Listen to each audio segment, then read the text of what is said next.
Namakuru manavuga hano ku kinyamakuru cyacu Akadomo.com ku bijyanye n'imyidagaduro nuko Uncle Austin yitendetse ku ba DJ abashinza kutihugura.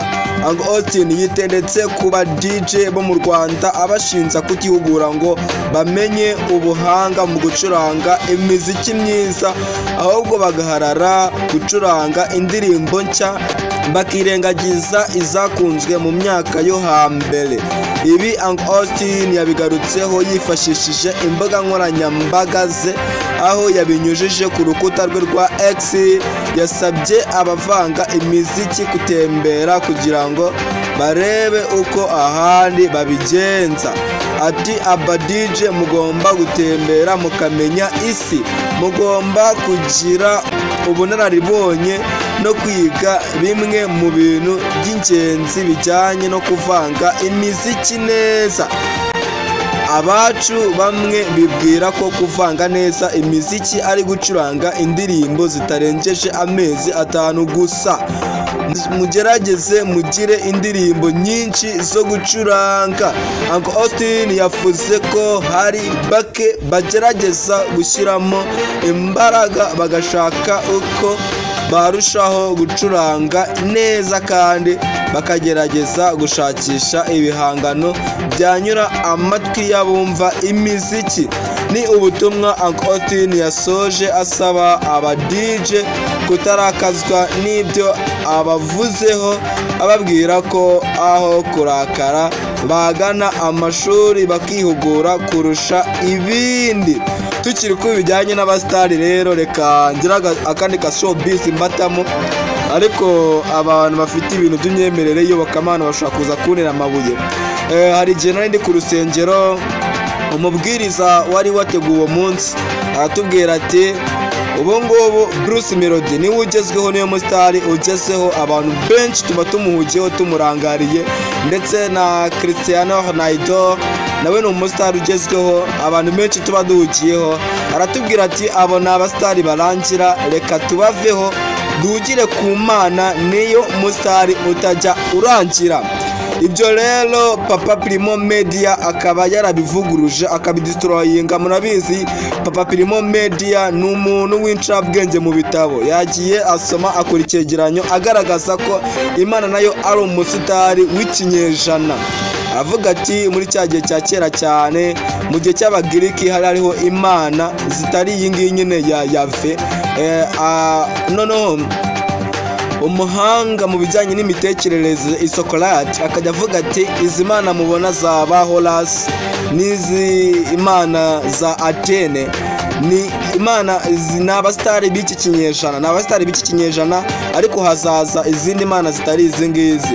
Icyo gihe Socrates ntabwo bamwumvaga, bari bazi ko Athene ari imana nyine ya izahoraho igihe cyose kandi ari nayo yabayeho, nta yindi izabaho.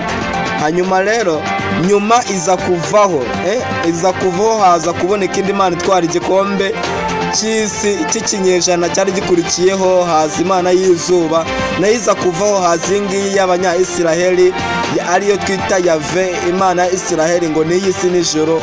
Ubu ngubu niyo ifite igikombe cy'isi cy'iki kinyejana. Ariko Papa Primo Media akaba yagaragaje ko uyu mustari ngo ni Yahve nawe azavaho hakaza undi. Ati abantu ntago babyumva, ariko ni nk'uko babandi bo mu gihe cya Socrates batabyumvaga. Ubu noneho ari kugaragaza ko dushingiye ku byabaye ndetse n'ibiri kuba n'ibishobora kuzaba, iyi Yahve nayo izavaho hakaza indi mana. Nje ndi Imanishimwe Samuel, nkorera ku gihe Akadomo.com. Namakuru maravuga muri Kongo nuko RDC ingabo za Uganda zishe abarwanyi 242 b'umutwe wa Kodeko mu minsi 2. Igisirikare cya Uganda cyatangaje ko ingabo zacyo ziri mu burasirazuba bwa Repubulika ya Demokarasi ya Kongo zishe abarwanyi 242 b'umutwe witwaje intwaro wa Kodeko mu mirwano y'iminsi 2 yabahuje. Itangazo ry'igisirikare cya Uganda UPDF rigaragaza ko abarwanyi ba Kodeko bateye ibirindiro byacyo biherereye mu gace ka Fataki mu burasirazuba bwa RDC. ni imirwano yabaye ku wa 18 n'uwa 19 2025 yasize uwo mutwe ugize inkomere nyinshi ndetse n'abarwanyi bawo baricwa, aho ku wa 18 hishwe abarwanyi 31 mu gihe ku munsi ukurikiyeho hicwa abarenga kuri 211. UPDF yatangaje ko ku ruhande rwayo hishwe umusirikare umwe, abandi 4 barakomereka ndetse ko abo bakomeretse bahise bajyanwa muri Uganda ngo bahabwe ubuvuzi bwisumbuyeho kandi ko bizeye ko bazahita bakira vuba. Ingabo za UPDF zagiye muri ako gace mu rwego rwo gukumira ko inyeshyamba z'umutwe wa EDF zakomeza guteza ibibazo by'umutekano muke muri Uganda. Ni ibikorwa ingabo za Uganda zifatanyijemo na FARDC muri operasiyo yishwe Shuja, Operation Shuja. Icyo gisirikare cyatangaje kandi ko umutwe wa Codeco ugira uko ukorana na EDF wari unaherutse kugaba ibitero no gukora ibikorwa by'urugomo ku baturage b'Abanyekongo mu ntara ya Ituri, by'umwihariko abo mu bwoko bw'Abahema.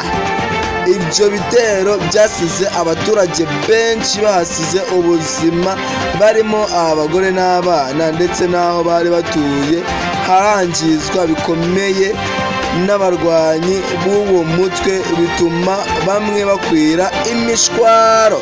Ingabo za Uganda ziri muri Fatiki, Bunia na Mahagi mu rwego rwo guhangana n'imitwe yari imaze igihe yarabujije amahwemo igihugu cyabo binyuze mu bitero bya hato na hato yayigabagaho.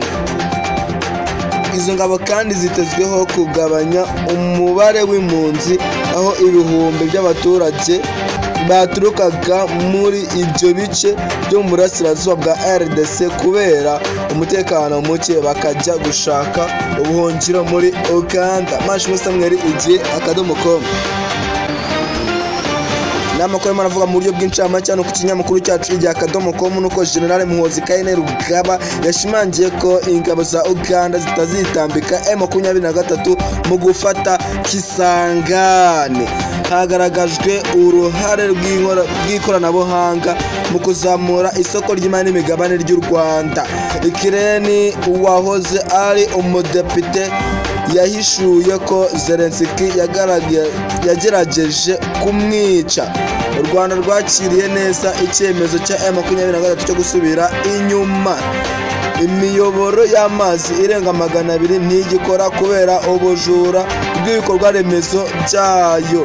Ubwongereza bwari bwaraguze indege zishaje za miliyari 18 amafaranga y'u Rwanda zo kwitorezaho kohereza abimukira mu Rwanda. Gaza umubare w'abamaze gupfa warenze 50,000. Afurika y'Epfo ambasaderi wirukanwe muri Amerika yatashye avuga ko ntacyo yicuza. Usa abagabye ibitero ku bikorwa bya Tesla bashobora gufungirwa muri gereza yo muri El Salvador. Abagore bo muri Ukraine bashimye ko u Rwanda rwongeye kwiyubaka nyuma ya jenoside. Imiryango 1620 iri kwimurwa kubera imvura y'itumba. RDC ingabo za Uganda zishe abarwanyi 142 b'umutwe wa Codeco mu minsi 2. Gukoresha abakozi badafite amasezerano mu bigishegesha imirimo mu turere. Mashimo Samuel, igihe.com.